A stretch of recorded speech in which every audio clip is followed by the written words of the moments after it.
Hey everybody, it's Norm Farrar, aka the Beard Guy here, and welcome to Lunch with Norm, the Amazon FBA and e-commerce podcast.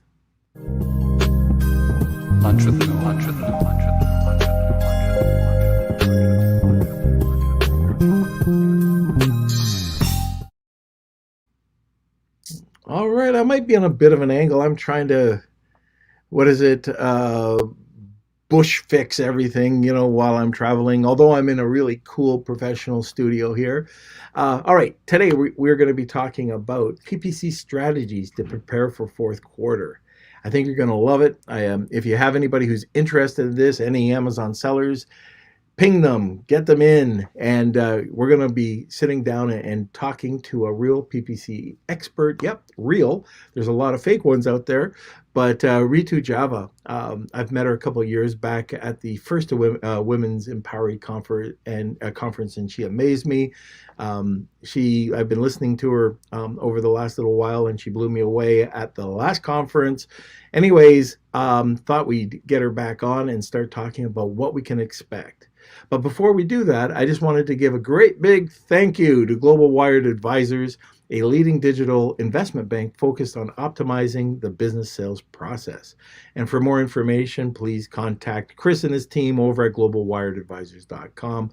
Where's the man, the myth, the person who abandoned me? Here I am. Good. I'm really not leaning. It's the camera, and if I touch it, it's gonna just fall over. So yeah, just don't touch anything. Just leave it. Hands up. Yeah, it's just like you when you were a baby. Hands off. That explains a lot. Okay, welcome everyone. Welcome Andrew, Brad, Manny, Simon, Roz, Amar. Yeah, and welcome. Rosalind actually just signed up for our Patreon, so that's awesome. Hope you guys. And I got to meet Rosalind in Miami. Yeah, that's it was amazing. Fantastic. Yeah, I've got to get out there and start meeting some Beard Nation people too. But yeah, welcome everyone to the show. Smash those like buttons. We got a bit of a change up for today's guest, if you might have noticed. So we're rescheduling Brian Johnson for another date, but yep, today is Rita Java. So yeah, join our Beer Nation community. That is our Facebook, Lunch with Norm, Amazon FBA and e-commerce collective. I'll put the link in the comment section too. Also, if you have any questions during the show, this is a live podcast, so feel free to put those questions there. Any comments, let us know how you're finding your PPC tactics and strategies in 2021 right now. And if there's anything that you need help with or what's your biggest struggle, just throw them in the comment sections and we can help you out with that.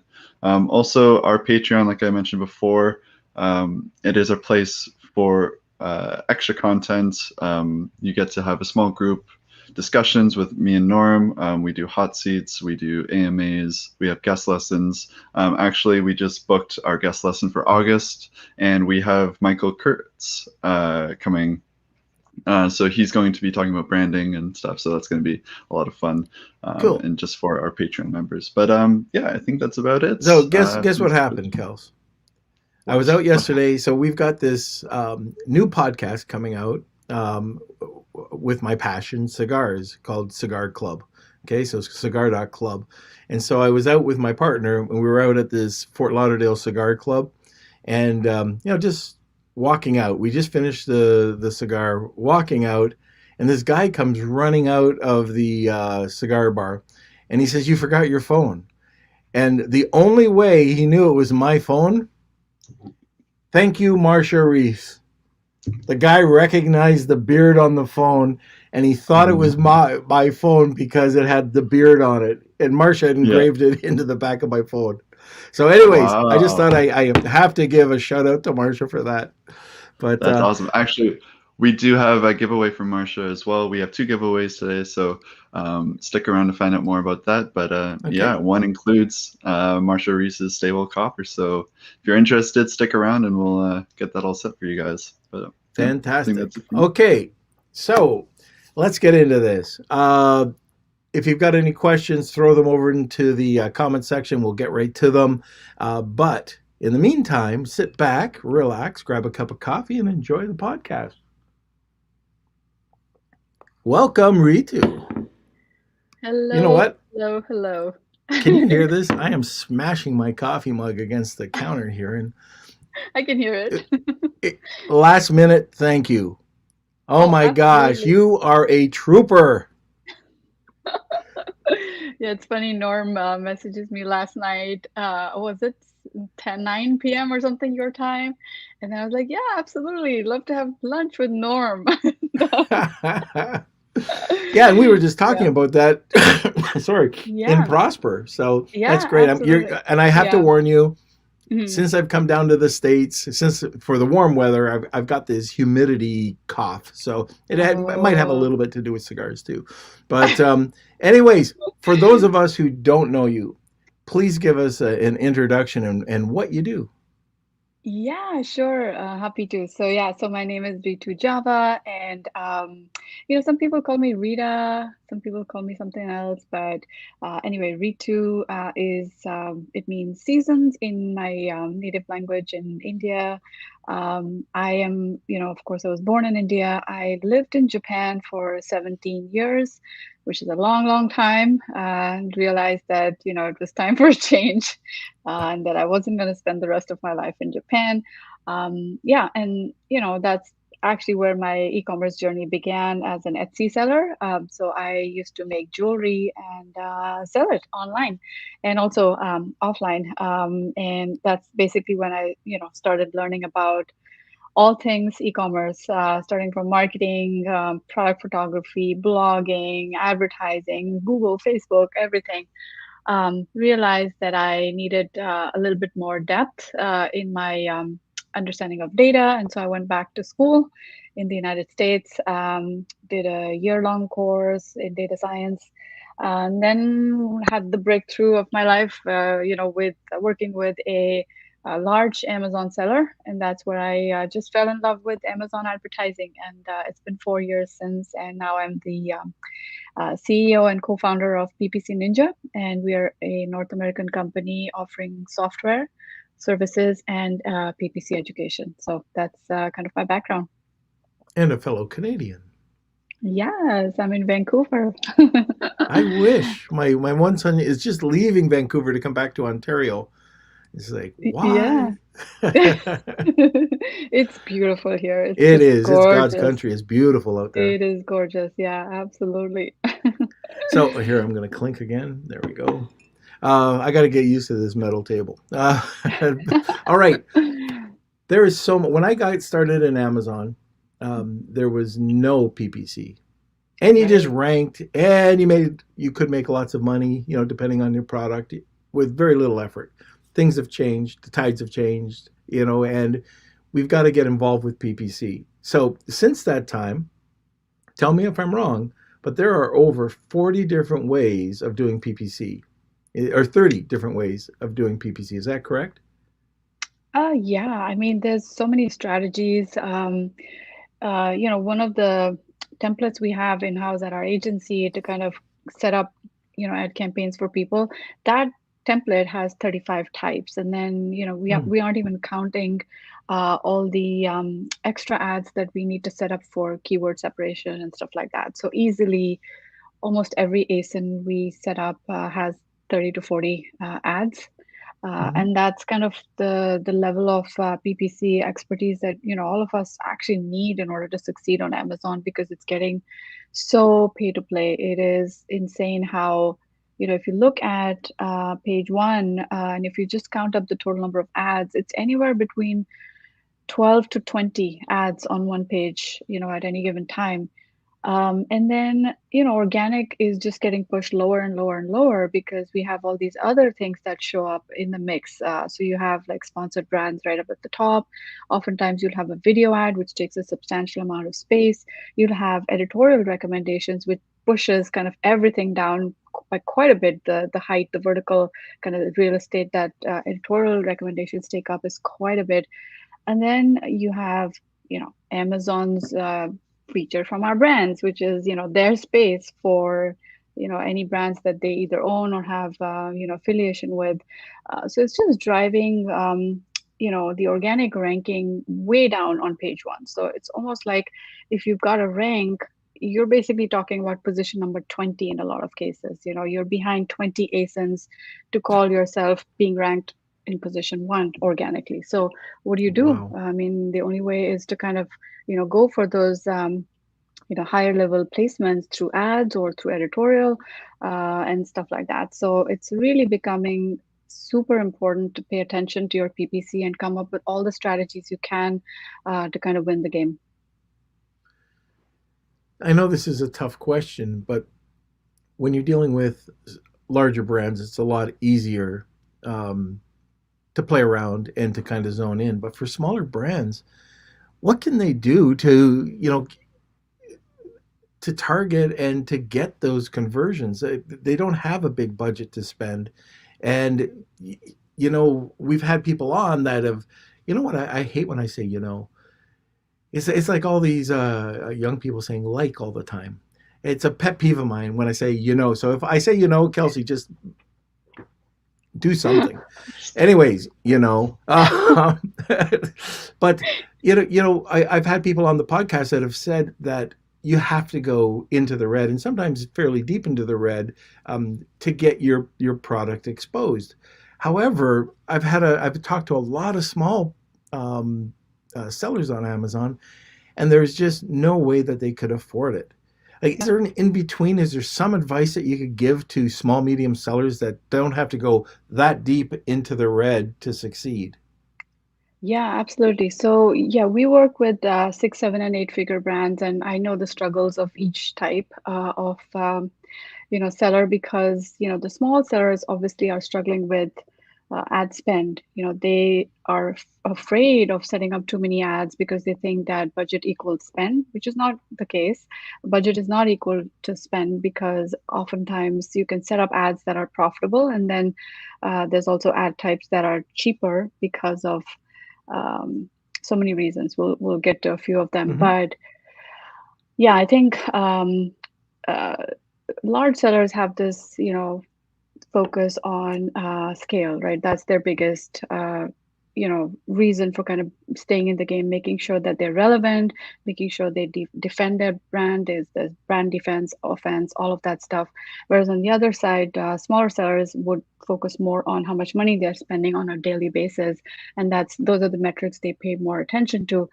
I just want to say, for small sellers, to watch out for where you are fishing because it just looks like because of all the literature out there about keyword based ad types, everybody is fishing in the same pond. Like everybody wants to focus on the big keywords, meaning the high the short tail high volume keywords. Everybody wants to rank for those, but there's ways to kind of make it so that you don't end up fishing in the same pond as the big guys. You've got to find other ad types to kind of make up for the expense of page one, right? So keyword based ads are generally the most expensive.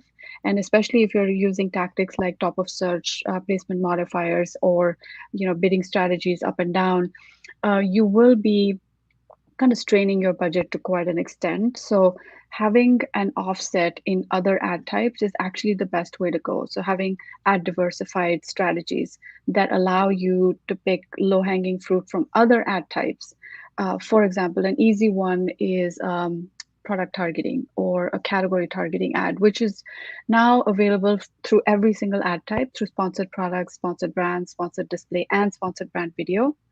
So what you do here is you basically piggyback off the competitors who are already ranking on page one. And by virtue of targeting them through sponsored product targeting ads, you can start to show up on page one without bidding for the keywords that they're bidding on. So that's a different approach, right? So when you're targeting keywords, you will spend something like $2, $3, $4 per click. Whereas if you target other competitors who are paying for those keywords and showing up on page one, you're targeting those guys. You can also show up on page one. So it's kind of a different approach to be, more visible on page one, Mm-hmm. but it can get you a slightly better ROI. And that's the kind of stuff that if people were just aware of, they would be able to do a much better job of their budget management. I like it. Yeah. Uh, Before we go any further, you have a giveaway today. Yes. What is it? Yes, so we just love data. We just love looking at PPC. We'll look at the numbers. So today's giveaway is a free PPC audit by PPC Ninja. So we will take your account and we will do a audit. And if anyone's interested, do sign up for it. All right. So if you're interested, it's hey, just follow Rad, hashtag Wheel of Kelsey, and if you want to get two entries, just or a second entry, just tag two people, right, Kelsey? That is correct. Also, we have See, an I'm not too amazing old for this giveaway. game. Yeah, you're doing I, great. I, I got all the lingo down. Just took a year and 3 months, and we're good to go. Also, we do have a copper phone plate from the amazing Marsha Reese. So every Monday we do a stable germ-free Monday giveaway from stablecopper.com. So that is Saved my butt. Saved my so butt this weekend. this is the little Woo, copper phone wherever it is. plate that is now available. This is for US and Canada only, Yeah. just for shipping purposes. So if you have a US Canada address, please feel free to enter. That is hashtag I want to stay well, just like this. And yeah, we also have the hashtag Wheel of Kelsey for Ritu's giveaway. So once you And comment Ritu's there, never I'll seen add the it Wheel to of Kelsey. No, but she's in for a treat. But I'm looking anyways, forward that's to it. We do have lots Okay. of questions coming in already, so just to let you know, it's going to be a fun episode. Okay, so I'll pay attention to that because usually when we're talking PPC, we get tons of questions, especially since it's you. Love So it. let's talk about. We're coming into fourth quarter. It's going to be a really I feel it's going to be a challenging fourth quarter, probably the most challenging fourth quarter since I've been involved with Amazon. What's new in Amazon advertising? What do we got to look for?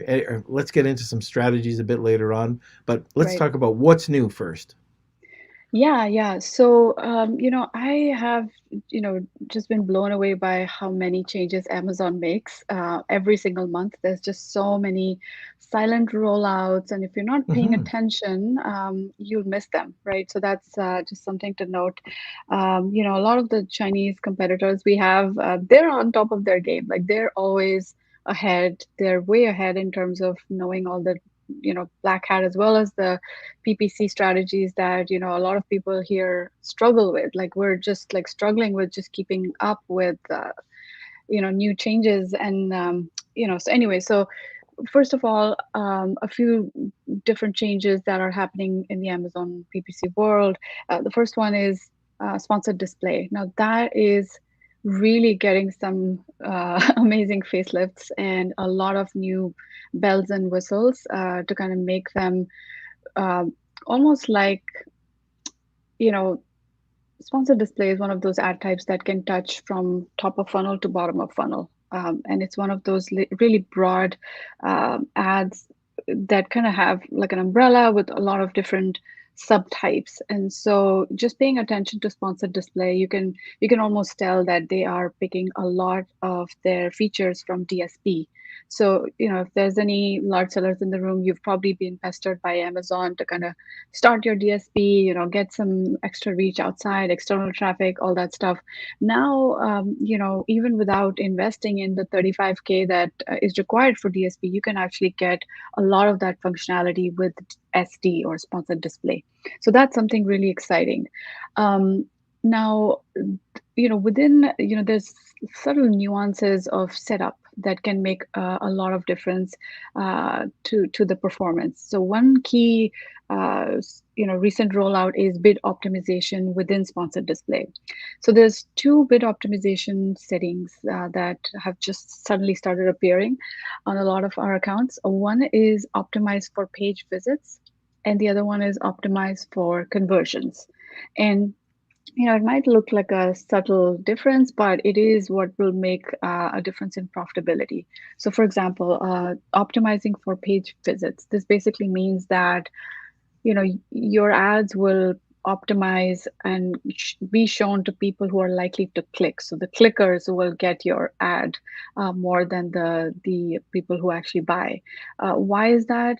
Because Amazon does believe that sending more traffic to your listing will eventually help to kind of improve the overall visibility of your product. It's not necessarily the best setting for someone who's really looking for bottom of funnel conversions.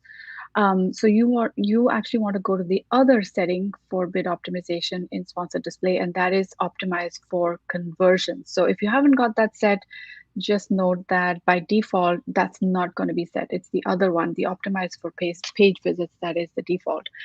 So we at this point are actually going in and so you can change this setting after the fact. So you've got to kind of set up new ads to take advantage of this new optimization setting. So we're actually setting up new ads to help kind of make our ads a little bit more bottom of funnel. So we're optimizing for conversion. So that's one recent change that I've noticed. Another change that they've just rolled out is budget rules. Budget rules are just the ability for you to set up a rule and just make your budget, dynamically increase in real time when those rules are met. I am surprised that they only, well, actually not so surprised that they only allow rules to, dictate how budgets can be increased, not decreased, which is interesting. I mean, typical Amazon. But yeah, I mean, if you are conscious of not running out of budget at certain times of day or whatever, then that's a setting that you want to just take advantage of. And a third kind of new rollout has been creative assets. Creative assets are a collection of all your assets, that you use for sponsored brand ads. These are kind of now very conveniently located. You can find them in the left pane of your Seller Central campaign manager. And when you access them, you can basically assign a bunch of different ASINs to your creative so that it's easy for you to kind of reuse them over and over again without having to go through the moderation step. So yeah, it's just those little things that sometimes can help in speeding up your setup of ads, or just make it easier for you to get ahead of some of your competition and take advantage of the new features. Video ads, they are now beginning to show up on the product detail page, which just shows that we've reached the next phase of video ads where there is a lot of competition building up, and there is not enough inventory on page one to kind of capture all of that. So if you guys haven't really started with video ads, you really should. And I think for Q4, that would be one of the winning ad types that I would highly recommend. So I mean, I can go on and on, but I think I'll stop at this point and let Norm make a comment or two if he has one. Well, with the video ads, Yeah. I've seen the quality of the video ads go up. You used to be able to throw up anything. Are you still able to do that? If you're a smaller brand, are you saying that get involved with video ads, but do you need to have like a great video ad to compete? Yeah. So it's funny. With video ads, the bar has been pretty low so far, and people have been actually able to create any type of ad as long as there is some movement, as long as it kind of speaks to the number one or number two benefit or feature of your product. You can actually win very high click-through rates. So at this point, we're seeing 6x click-through rates. So if a Nice. sponsored product auto campaign is going for something like 0.3% click-through rate, for video ads we're seeing way above like 2%. So if you just want a ballpark for what is a good video ad, I think just look at your own click-through rates and see if it's above 2% or not. If it is above 2 or 3, oh my goodness, that is awesome. That just means that you've got people's attention for your niche, and you're able to kind of uh, capture new audiences on page one. I think that's pretty good. Uh, you know, Amazon also has the ability to provide you with video ads. If you have access to an Amazon account executive, you can just tell them, please create my video ads, and they'll do it for free.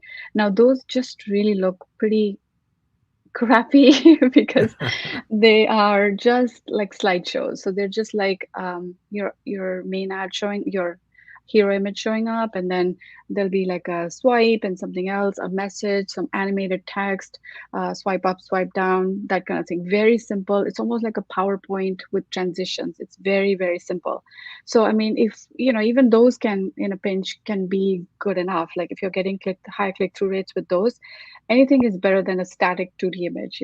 So but if you want to really explore video ads and try to make them creative and eye-catching and so on, there are a few different styles that we've we've noticed and we help our clients with. So the first style is of course pan and zoom, which is just take your lifestyle photos that you've already kind of invested in for your A plus or your second, third, and beyond photos. Just use those lifestyle photos and just kind of pan and zoom with Canva. Even I create ads with Canva. It's free. You can just upload all your photos and then just add some animation with text and also transitions between story frames. Um, and in fact, we have a whole guide on our blog. If you check the PPC Ninja blog, there is the latest blog post is on video ads start to finish guide. So pan and zoom is one type where you just use your still 2Ds. The second type is show and tell. Show and tell is basically you or someone just using a camera, maybe just with your smartphone, and just showcasing the best a function or feature of your product. So for example, if it's a knife, you want to show the sharpness of it, right? So I've seen ads where there's this guy, I think it's called Mad Shark or something like that. That's the name of the brand. So what they're just doing is they're taking that knife and just slicing a watermelon, no, a melon across like in one sweep, and it just flies off, the head flies off. So that's pretty powerful, right? So in video ads, you don't need to worry about building up a story or a storyline. That's not needed. These ads are pretty short, just 6 seconds to 45 seconds. So you just want to get to the point. Like your people don't have so much time to engage with your story like in a TV commercial. It's not that at all. So that's, I think, one of the key things to remember with video ads, that it has to be short and sweet. It almost needs to be a thumb stopper. So if people are scrolling through your through Amazon, you should just be able to capture them and not have them move on. So that's the idea. And so then let me just come to the third type of video ad that we've seen, and that's the animation style. With animation, obviously it's a little, it requires a little bit of a budget, right? You want to make it, maybe you can hire someone on Upwork to do your animation, but this type of ad might be good for when you cannot express your best features through 2D or through a video, right? For example, if you have, let's say, a mask that has 6 layers and you want to just show how these 6 layers kind of come together into one thin kind of mask, that is hard to show through video or 2D. So you want to maybe use animation to kind of highlight that feature. So yeah, I mean, there's those three types. We've just seen that pattern over and over again. Most video ads fall in one of these three types, and they can be pretty darn effective, especially given that they take up 4x of any listing or ads, real estate on page one. How short or how long should the videos be? Yeah, so Amazon has their requirement as being 6 seconds to 45, but generally we've seen 10 to max 30 seconds being good enough. Like you don't want to go on and on. These are auto looping. So once they start, they just keep looping. So it's not like they're going Right. to end. So if every frame you have is pretty interesting, they might even loop through 2 or 3 cycles, and that's good enough. Very Yeah. good. So, okay, so before we get any further, just wanted to remind everybody that we do have a giveaway today. We have two, and one is going to be for a PPC audit with Ritu. And to get that audit, the chance to win that audit, it's hashtag Wheel of Kelsey, tag 2 people, and you'll get an extra entry. And also, we have I Want to Stay Well, and that's going to be the copper plate from Marsha Reese over at Stay Well. So, okay, what are your favorite types of ads? I know you just talked about video. Are there anything Yeah. other than video that you like? Yeah, no, I absolutely, love video ads because of how much space they take up. But if I were to pick a second, I really like category targeting ads. The reason is that with category targeting, you can go after your entire category without having to specify which products. And oftentimes, Amazon will do the optimization for you. So they're like low, effort kind of ad types. And the best thing about category targeting is that they are available within sponsored products, sponsored brands, sponsored display, and sponsored video. So all four ad types can be used for targeting everything in the category, which is actually pretty great. Now, the one trick that I want to share with people is that with category targeting, you don't want to bid aggressive, because that aggressive bidding is reserved for your keyword based ads, because that you need that when you're trying to rank for a keyword, or you're trying to become relevant for certain keywords. You want to reserve your budgets for that. But with category targeting, a lot of times it could be hit or miss. A portion of your category targeting might never, result in anything. But just remember, this advertising is cost per click based. It's PPC, pay per click based. So you don't lose anything from getting that wide reach from category targeting. Plus, you're taking advantage of what Amazon knows about your category and other products that are likely to result in a conversion. So, yeah, I would say category targeting is my next favorite technique. But within the ad type, I would say sponsored display category targeting is my favorite because of the fact that sponsored display ad types show up on the product detail page right below the buy box, or right below the bullet points, or right above the listing itself on the product detail page. And those three placements have no competition around them. So it's not like distracting other types of or other competitors hanging around there. It's just one ad, so it's really prominent. It's almost like Mount Fuji. I'm going back to my Japan days. There's no other mountains around Mount Fuji. It just stands, tall and alone and easily spotted. So I would say category targeting with sponsored display is my next favorite after video ads. Perfect. All right.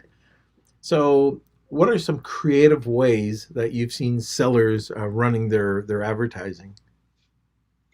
Yeah. So I've seen, I think the winners are people who actually invest in a full funnel strategy. And what I mean by that is you are touching every part of the funnel. So a top of funnel is mostly kind of reserved for generating some sort of awareness about your products where people don't have that awareness. The middle of the funnel is kind of going after consideration, which means that they're already interested in products like yours, but then you're just making your ad be visible, let's say on a product detail page, so that people consider you over your competitor. So that's the middle. And then the bottom of the funnel is where the conversions happen, right? That's where people are ready to buy, and they're shown your ad. So if you have that approach, you have that mindset of full funnel, then you will be running all ad types so that you can, capture people that are in different stages of their buyer journey. You're not just focusing on people who are already interested, because that can be quite competitive. So there's kind of a trade-off between when you catch them.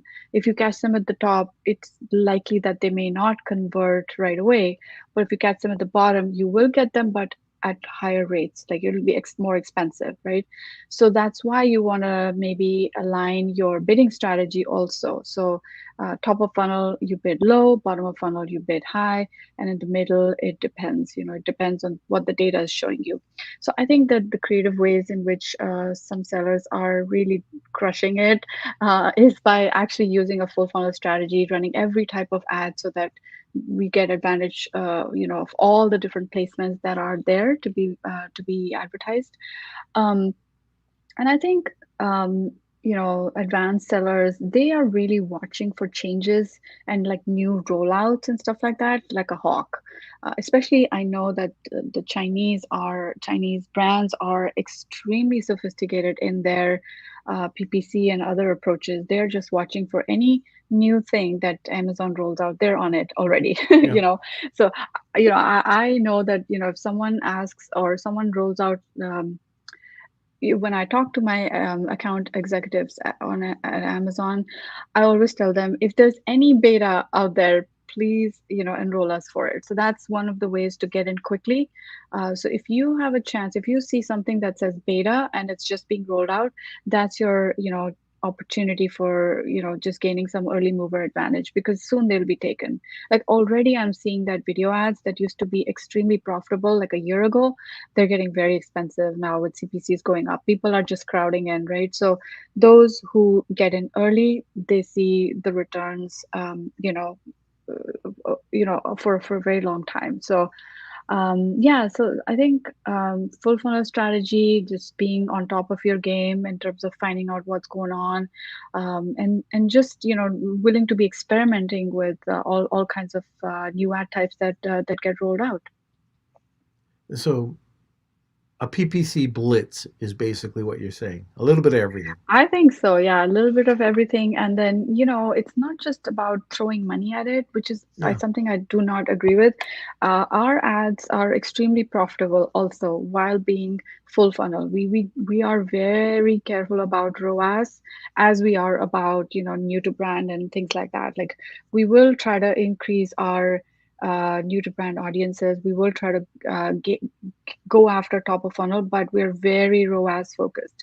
So I'm telling you from that perspective that the more ad types you have, the more opportunities you have to see where there are gaps in your competitor strategy. You won't be able to tell that unless you're actually running all these different ad types. So you've got to try it first.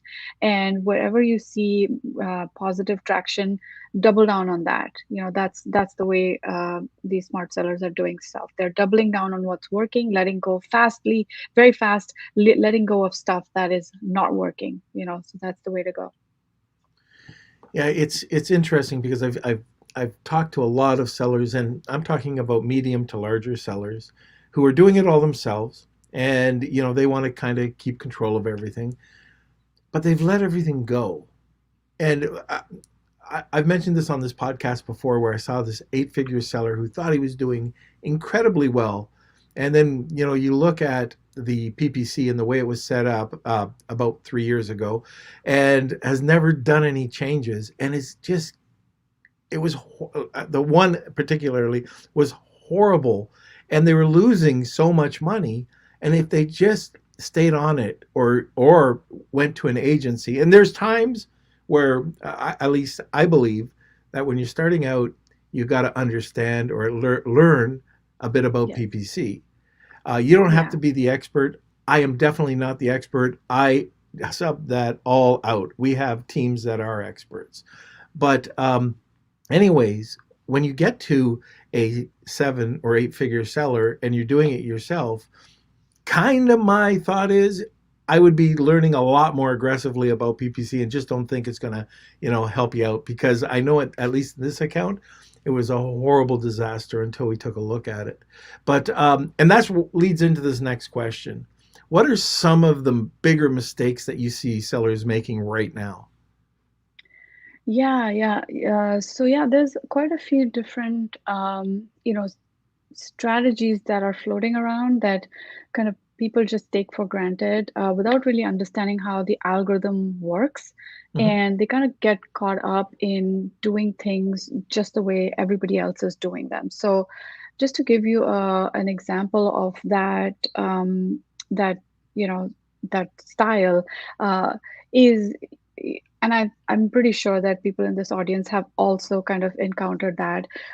So this whole idea that you use auto campaigns to harvest new keywords, and then you block the keywords that you pick at the source, and extract them and put them in a new campaign, and let people let your bids kind of pick it up from the new campaign.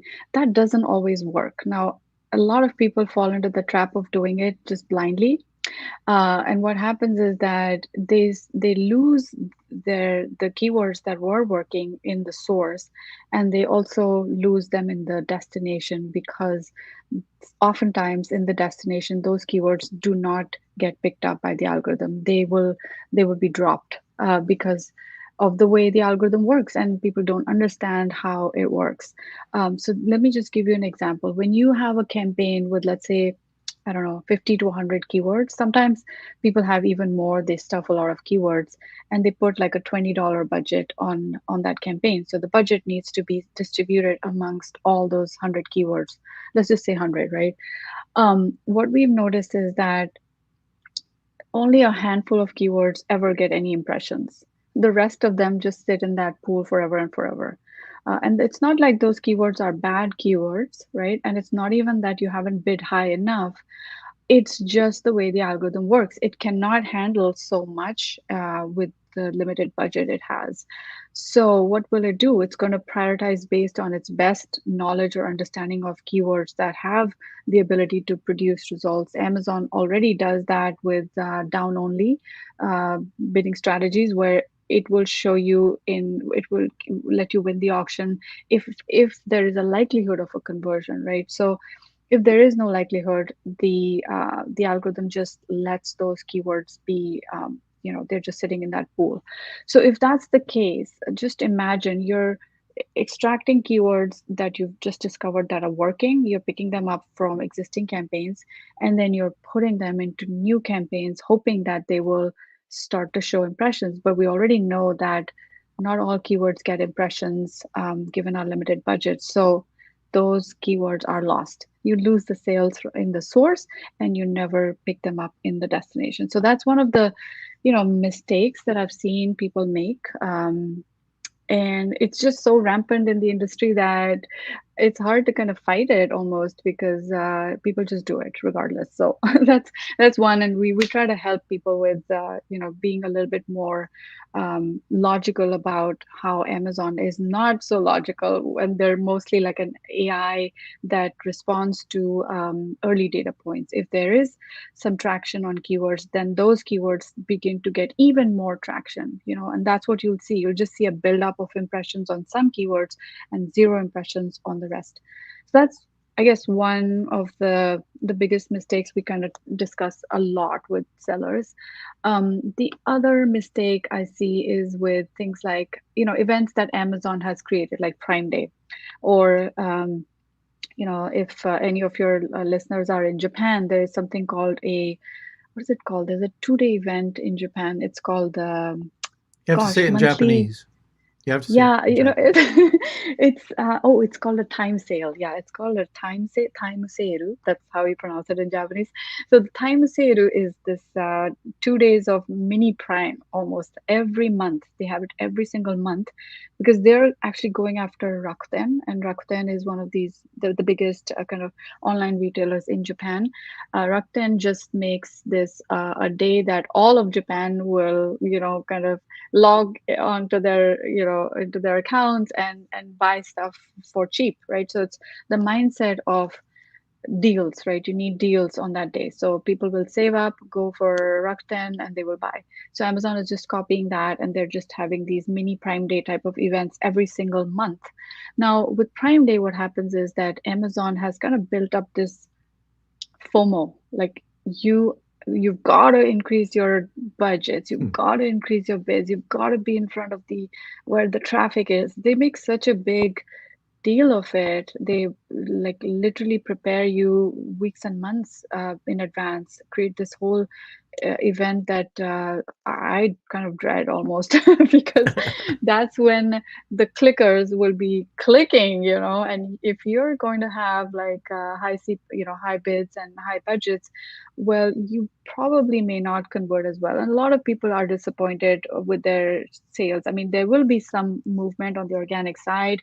There will be some, movement on the PPC side, but at what cost? You really spend a lot of money. That's So right.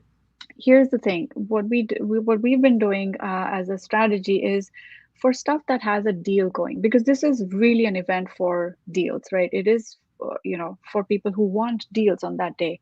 If you have a deal going, then definitely you want to promote it, right? You don't want to not do that. But if you don't have a deal, or let's say your products are not the type that people will, you know, buy as an impulse buy, right? They're not going to buy on those 2 days. So you want to actually protect yourself and lower your budgets and lower your CPC. So that's what we did. We saw an increase in our sales, but a decrease in our ACOS compared to last Prime Day by just simply following this strategy of, if there's a deal, go for it. If there is no deal, budget down. Our budgets were down to $2 in some markets and $9 in the US, because we just wanted the storm to pass. We were like, okay, once it's done, we'll budget up again. But for the ones that we had deals on, the budgets were obviously high. So it's just one of those things that you have to be very careful about, like which products to promote and which ones to actually not promote on Prime Day and even holidays, right? There are some products that are not meant for, you know, holidays. So you've got to have that same mindset with Q4 as well. And of course, I think, Amazon wants you to yeah, bid up. they want you to bid up. Their agents will tell you budget up. This is, I mean, all the messaging you see on Seller Central is, you've got to have high budgets, have high budgets. That's going to be the main message. But that's when you want to actually protect yourself. So yeah, so those are two kind of common mistakes. There's one last mistake I just want to mention, which is something that I already spoke of a little bit earlier, which is fishing in the same pond, the same keyword pond. If you are going after, the top keywords, or if you're just doing keyword-based ads, then you will lose a lot of money. You've got to have an ad diversification strategy where you go after low-hanging fruit so that you can make up for the losses that come with bidding on keywords on page one. So just definitely have diversification in your approach. Very good. Yeah, and I think this goes back to your first point. But a lot of people are afraid, and they've heard through all these gurus to make sure you turn off that first keyword. Don't add it because you'll be bidding against yourself. And so, I mean, that's just not the case. But it's the rumor out there that you've got to turn them off, because you're going to bid against your keyword. And I don't know if you want to just touch a bit on that as well. Yeah, sure. Yeah. Yeah, no. So the thing is that because this is an AI-based algorithm, whatever match type you've picked, broad, phrase, or exact, even if you're extremely logical about it, which is, let's say, the general logic is broad would be slightly cheaper than phrase, which will be slightly cheaper than exact, right? You want to bid highest on exact because there's higher purchase intent, so you can afford to, to pay more to get a good conversion. That logic, is what you probably use when you set up your campaigns. But then down the line, you will notice that there is some, some match type that will go ahead of the others. You won't be able to control it. Sometimes it's the phrase, sometimes it's the exact, sometimes it's the broad. You don't know. What happens is that it's the early data points that Amazon will take note of and then promote that match type even more. So you definitely cannot control it, and you cannot apply your logic. I mean, in a perfect world, I would follow that strategy, but that's not how Amazon works. So just knowing that if you're blocking keywords and thinking that it's going to be very logical, that if you plant a keyword that you, or a search term that you've explored, that you put it into exact, that it will actually take off, there is no guarantee for that. So even if you bid extremely high, there is no guarantee. So definitely what we do is when we find something working, we don't touch it. We let it take root in the source, because Amazon really values history. So if you're killing your history, you're starting from scratch, right, in a new place, and your keyword karma is not going to follow you. It doesn't mean that if you performed well in a certain match type that you're going to perform great in the other match type. There is no guarantee for that, right? So it is totally dynamic. It is totally based on how the the keyword actually converts, right? How it actually gains traction. That's what guides Amazon on to the next step, which is to give more impressions or not. Okay. Last question. I don't know if this is going to be simple or not, but let's say that you run into an inventory problem right now. So either your inventory is coming in late from China, or you've got a pesticide or hazmat issue. Amazon suspends you for one reason or the other. Now you get your account back. How can you use PPC to start to build up? You were just talking about sales history. Well, if you haven't got your inventory in stock for 3 months, you got a problem, Yeah. and now you've got to battle back. Are there any Yeah. things, any strategies that you can give so sellers can help build their ranking back quickly? Yes, yes, absolutely. So yeah, it's been happening all of last year. There is no seller I know that has not been touched by inventory issues, either created by Amazon or by the supply chain. So everybody's affected by this. So if you have had an out of stock situation and you want to look at how to bring things back, definitely focus on the back in stock event. That is one. Um, Important event where you definitely want to put a spike into the system, whether you want to generate it through PPC or through external traffic or through coupons, some discounts, things like that. You've got to have that momentum come back up pretty quickly within the 2 week, Mhm. sort of honeymoon period that you might be, eligible for. So what we generally do is, I know, Norm, you have a PR agency and, you have all of the external traffic juice that you can send to your listing.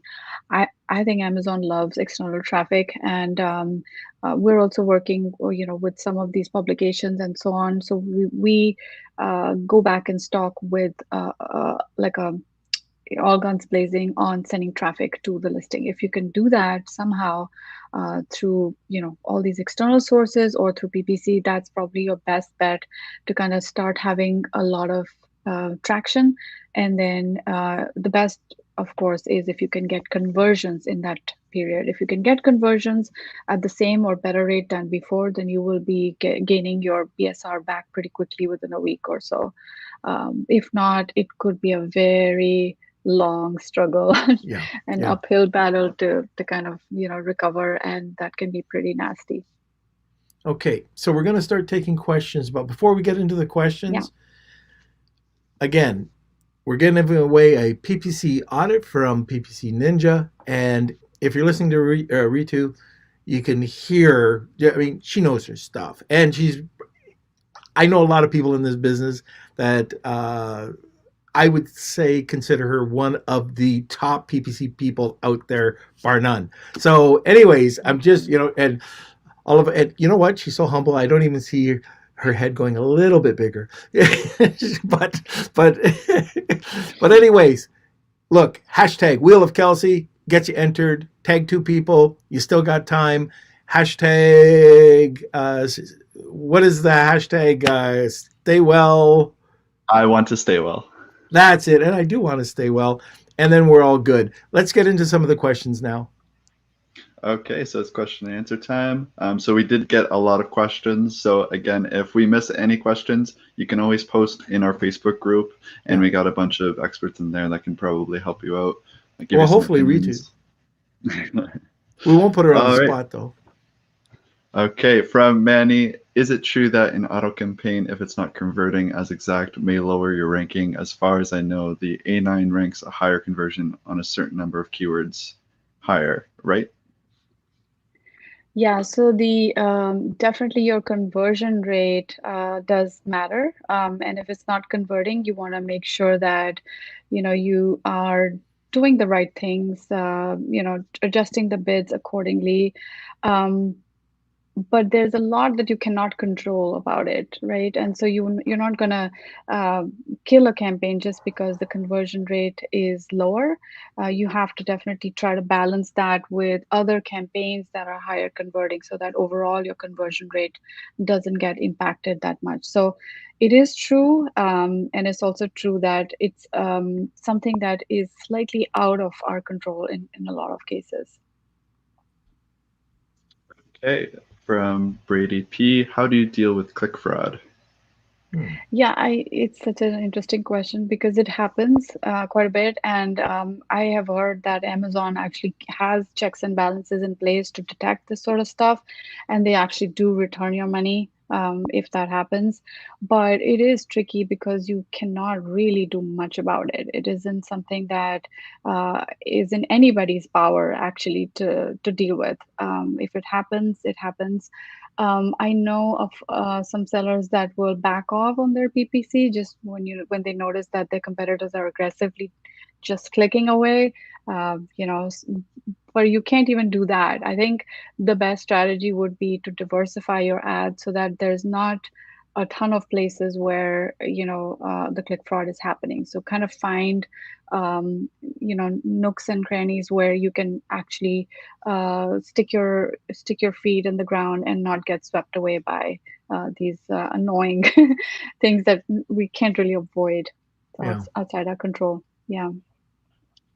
Okay, from Dr. Cause. Hi, Ritu. When you first work with a client, what are the first few things you look for when you open their account?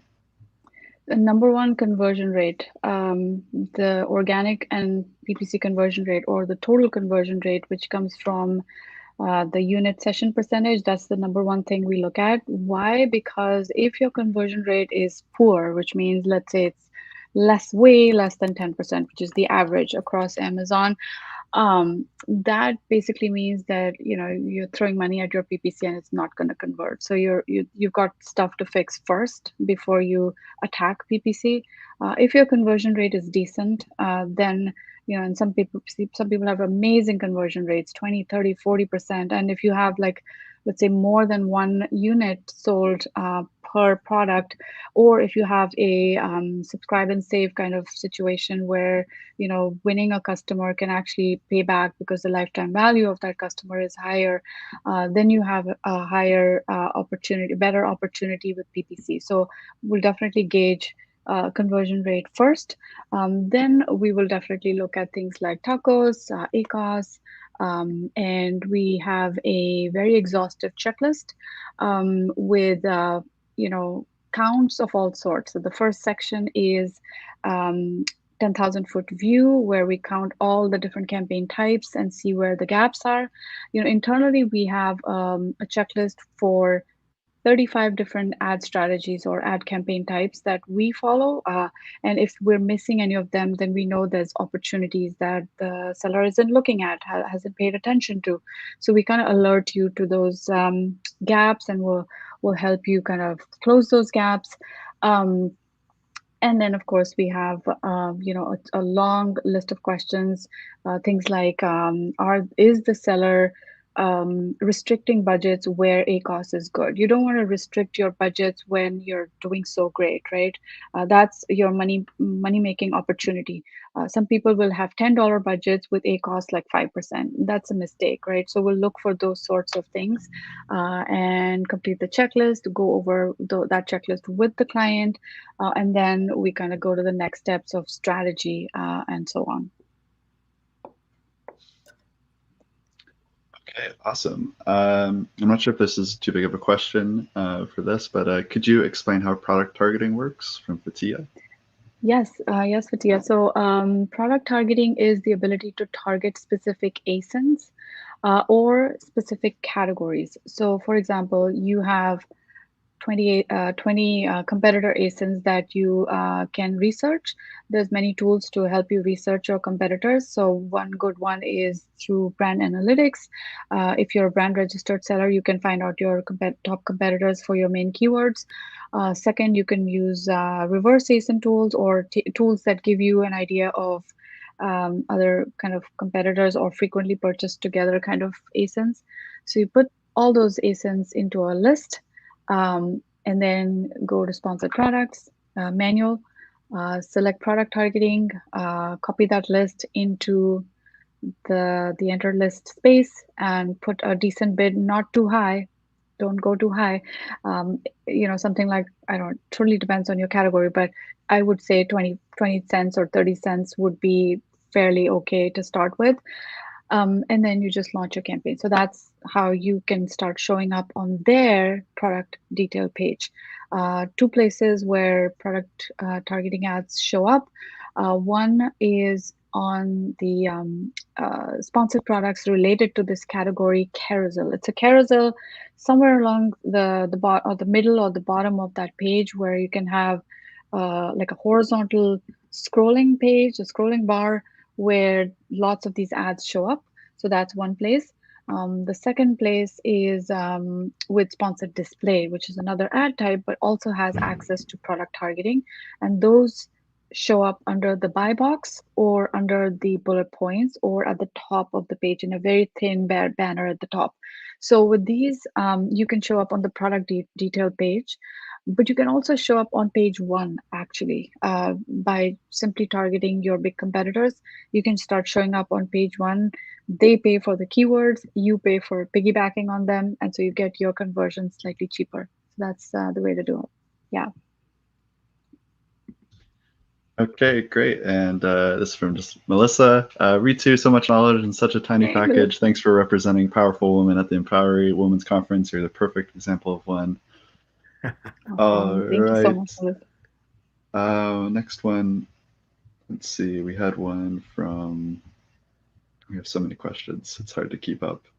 Let me see. Okay, from Howard. What is the trend on PPC costs on Amazon? Are these trends seasonal too? Yes, the trend is up, and yes, they are seasonal. Definitely, CPCs go up around Prime Day, the Cyber 5, and also holiday season. That's when the CPCs are highest because in part because of the FOMO that Amazon has created. Everybody wants to be visible on that during that period. So everybody bids up, thinking that yes, that's the right thing to do, and it might be the right thing to do for certain categories, and for if you have deals going on your product and you want to move inventory. But generally, year over year, trends are just going up and up and up. Year to year, easily 10 to 15 to 20% increase depending on category for CPCs. Okay. From Simon, is there a best practice for name and organizing ad campaigns? Should we archive old campaigns? Naming is one of the most important things you can do for yourself. That's a favor you definitely need to give yourself, because if you know what's inside the campaign, you will be able to do justice to it. You'll be able to quickly adjust your strategies and your approach. If names aren't set properly, and I know people start off generally calling their campaigns campaign 1, campaign 2, and campaign 3, stuff like that, which is a pretty poor way of organizing. So the way we name our campaigns is that we leave tags in the name so that we can find all the campaigns that are associated with the tag easily. Like we were talking about hashtag, right? What's the hashtag again, Kelsey? I love, what is it? There's hashtag Want, We Love Kelsey and hashtag I the Want other to one. Stay Well.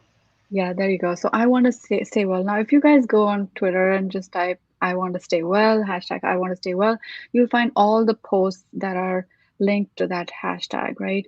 Or even Google, right? You'll find all the posts.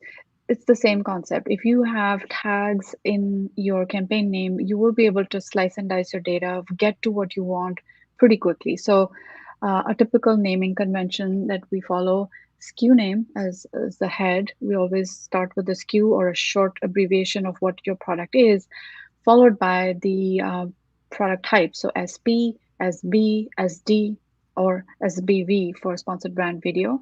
That's the second tag. The third tag is typically targeting, like what are you going after? Broad, phrase, exact, branded. ranking, defense, whatever what you're going after, what you're targeting. That's the third tag. The fourth one is generally something that is it could be just a number, because you might have more than one exact match. So you might say exact dash one, exact two, three, four, and so on.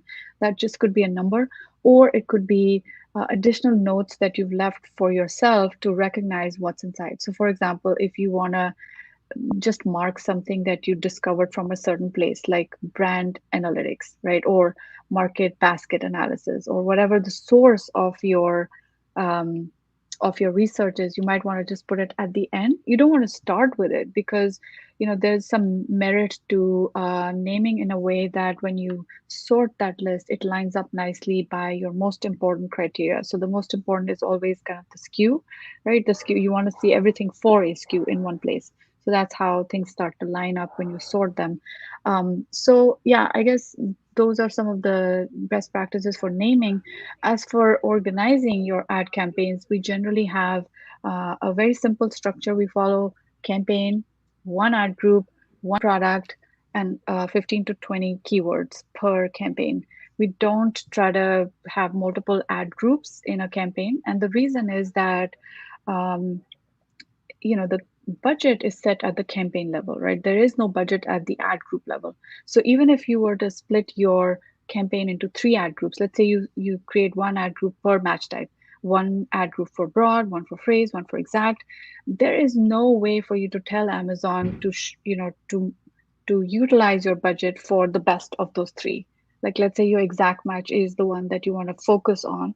You can't tell Amazon that. There is no organization of budget per ad group. So for me, ad groups are pretty much useless. I don't use them. I just use them because it's there in the structure. So it's just always going to be one campaign, one ad group, one product, unless you have variations, in which case you might have a few of those ASINs within that single ad group, and that's pretty okay for what we are doing. Yeah, so that's kind of the naming convention and structural things that we pay attention to.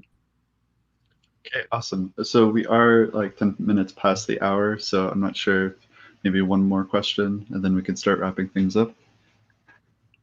What do you think, Norm? Yeah, sure.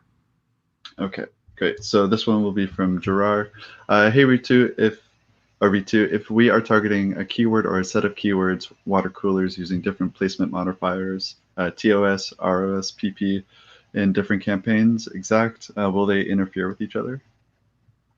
So the extent to which they interfere with each other is just one will get picked over the other some of the time, but not all of the time. So, you can have multiple campaigns running for a keyword, right? Let's say you have 5 products that are similar, you're sharing that keyword. On some, you've put like an extensive or a pretty aggressive top of search modifier. On some, you have put like a product page modifier. Um, you know, you will get picked over times of the day for different placements, but only one of your ads will ever show up. So that's the extent of the competition between them, right? So if you have an ASIN, only one ad for that ASIN will be picked up, either from your top of search type of ad or product pages modifier ad or any other, right? So in terms of bidding against each other, Amazon tells us that it doesn't do that. It's just a matter of being picked or not. I hope that makes sense. Okay. Okay, Now great. I did see. Go ahead. Now there's a ton of questions here too, so I don't know if you want to just whoever's posted the questions, post it in our group, and we'll try to answer them. And Ritu, if you want to join our group, that would be Yes. great. We'd love to have you. Kelsey Yeah. can send you that information. There Yeah, was absolutely. a question here. Let me just see here. Do It you know was who it was from from? Or Simon, I think, and he was asking something opinion on about what PPC was that? software? PPC software? No. So there's 2 more questions I want to ask. First, Okay. one was Simon. Yeah, he's actually asked both. What's your opinion on PPC automation software? Right, that's a great question, and one that we, because we are also a software company, we have really given a lot of thought to this question, right? Okay, so there's three styles of PPC kind of automation or management. One is basically through just flat files, Excel files, right? You're just downloading a CSV over a 15 to 30-day period, and then just applying some formulas to increase or decrease your bid. So that's Excel based, right? So that's one. The second type is more like a rule based, where either there's a rule that the engine automatically kind of follows internally, or you have the ability to kind of set a rule: if this, then this. Like if A cost above target A cost, then lower bid by X amount or X percentage. That's generally the rules based thing. And then the third kind of slightly advanced type is the AI or machine learning type of automation, which I believe is still not there yet. I mean, you might be impressed by certain softwares that will tell you that they are AI based or machine learning based, but at the end of the day, we're reliant on Amazon's machine learning. They are the real machine learning. We're just responding to that, dynamic change. For us to predict what Amazon is able to predict is one level removed. So it's very approximate still. In addition, AI will also require someone who's expert at kind of managing that AI in a sense that they're able to set things right. Who knows and understands PPC quite well to be able to say what to do when something happens, or what kind of attributes to set, and so on. So going from simple to complex, I guess you guys can pick whatever makes the most sense based on how much budget you have, or how sophisticated you want to get. But I can just tell you about like PPC Ninja. We fall in the rules based bidding, and so our bid strategies are kind of baked into our formula for bid optimization. We provide daily bid recommendations, which you can accept or reject. But the one thing I want to say is that bid optimization is only half the problem of PPC, right? The other half is the strategy, which no engine is going to do for you like perfectly, right? There might be some softwares that give you the impression that they're automatically creating your campaigns, automatically negating keywords, automatically doing a bunch of stuff. But in that automatic, there's a lot of mistakes that happen. There's a lot of approximation that happens. And so I think that the strategy part of it is something that a human should be doing, whether it's AI or a rules based. And the bid optimization, because it is a lot of heavy lifting that you need, it's so hard to kind of tell exactly what the bid should be for each keyword, right? You might have thousands of keywords or thousands of product targets. That part you can leave to the engine, but the strategy is something that you should keep with yourself. So yeah. All right. Very good. And the last, I found the question that he was asking. So Simon was Yeah. asking a bit earlier on, how and why are the Chinese sellers so far ahead? So, They are, yeah, they are so ahead. They have access to, a lot of internal stuff that we don't have access to. I mean, that's been the case for a very long time, right? Before we had brand analytics, they already had brand analytics a long time ago, right? When I went for, when I used to go to global sources conferences and other conferences, we would actually hear from people saying that, for a lot of our for a lot of factory brands, it was easier to kind of get hold of these things. How they got hold of it, I don't know. You guys can guess, but they definitely are ahead. In just being aware of what to do, how to rank, how to use PPC, and then they will not kind of hold back when it comes to like things like clickbait and all that, or click fraud, etc. yeah, They don't have any qualms about that sort of stuff. it really is So a cultural difference about business and just yes, destroying the yeah, competition. I this mean, they it, not only want to be number one, they want to destroy.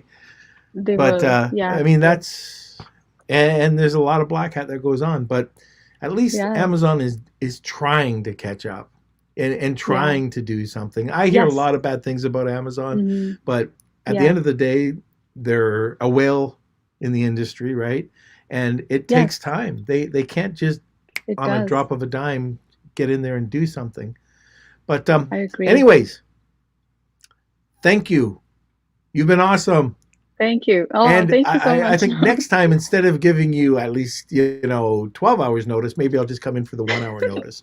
See see how you do then. Oh my But goodness, now that's you get awesome. to see the Wheel of Kelsey.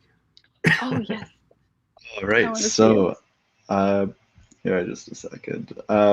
Please enjoy the Wheel of Kelsey. It's you might want to turn down your speaker just a little bit. It's time for the Wheel of Kelsey.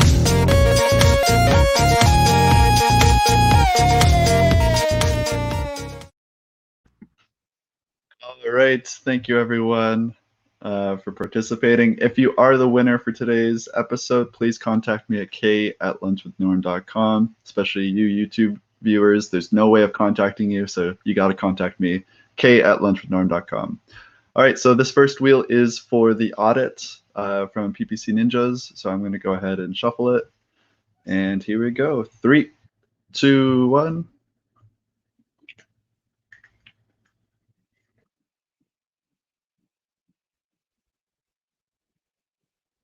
Okay. Simon is the winner for that. Yay, Simon. All right, and we have one more wheel for stable copper. Just let me share my screen for this one. There we go. Okay, so stable copper phone plates from stable copper and Marsha Reese. Here we go. 3, 2, 1.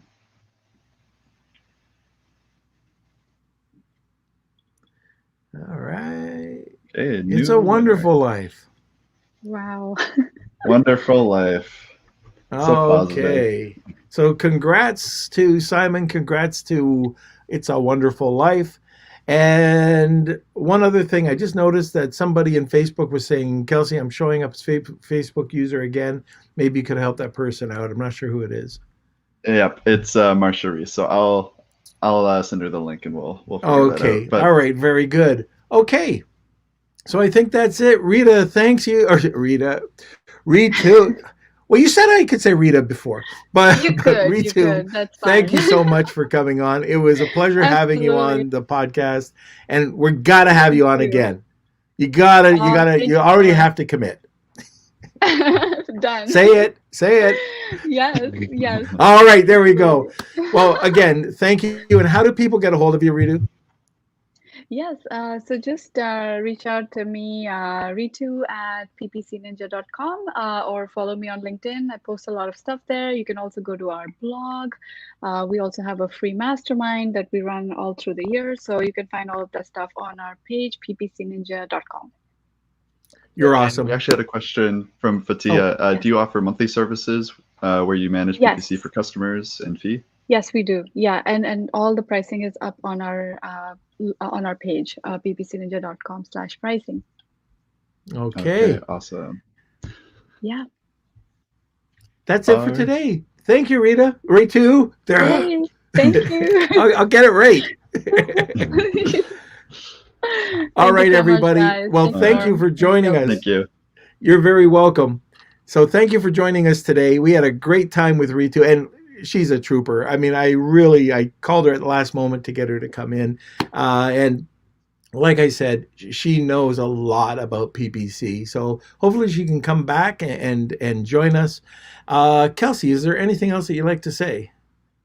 Yeah. So yeah, I know that PPC is a crazy episode usually, and Ritu is just incredible. So there were lots of questions. So sorry if we didn't get to everyone's. Like there must have been at least 30 to sort through. So if you do have questions, please just post them over in the Facebook group. It's just Lunch with Norm, Amazon FBA, and eCommerce Collective, and we'd be happy to help you out there. We've got a great community, so I'm sure someone in our community knows the answer. And yeah, let me see. Also, if you guys are finding that you're catching the episodes late, and you want to get notified immediately, you can go to like the three dots on the Facebook, and I'm sure, so Facebook, you hit the three dots and you press the push notifications button, and that'll let you get the notification as soon as we go live. And if you're watching from YouTube, you can go and press the little bell at the bottom, but beside the subscribe button, which you should ring also that press. bell. Ring it. So ring that bell, hit that subscribe button, and that'll help you get notified immediately as soon as we go live. But yeah, thank you, everyone. We have our Patreon available too. That's for paid memberships. We have small group discussions, question and answer sessions with Norm and I.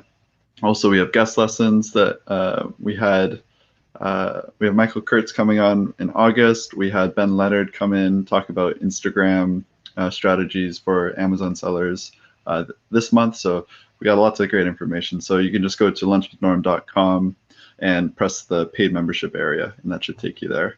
All and right. I think that's about it. Let me talk now. All right. Okay, it's sponsorship time, and I just wanted to thank .club for sponsoring this episode. If you don't know, .club is a top-level domain. It's the fastest-growing top-level domain, and I always talk about it being a community. So look, it's a perfect domain to grow your community.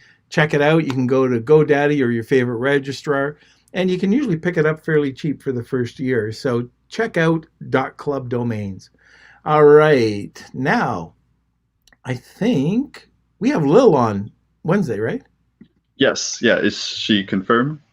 Yep. So Lil Yep. confirmed. Okay. So we got Lil Roberts coming on, and we're going to be talking about, if you missed out on Lil's last episode, she's awesome. One of my favorite people to talk to. Anyways, we're going to be talking about what people are looking at in 2021 for buying their business. So if you're looking at exiting anytime soon, 2021, 2022, she'll give you a couple of tips, and we'll probably go down a few different rabbit holes. We always do. She ends up interviewing me the last time, I think. But anyways, check us out on Wednesday. I'm going to be, I'll be my last day in Florida. I don't want to go back. But anyways, I will be going back on the 28th. So this is my last day in the .club podcast studios. And thank you, everybody. Join us every Monday, Wednesday, and Friday at noon Eastern Standard Time. And thank you for listening. Thank you for being part of a community. And I just want to say thanks to Kelsey for coming back and not, going AWOL in Vancouver. So Yeah. thanks, Kels. No, Glad to have you I was back. thinking about it. Yeah, All right, well, it's good to be back. Yeah, you didn't get paid for any of that time, by the way. Exactly. I know. Yeah, I know. I cut it off. All right, guys. So thanks a lot, and we'll talk to you soon. Lunch with Norm.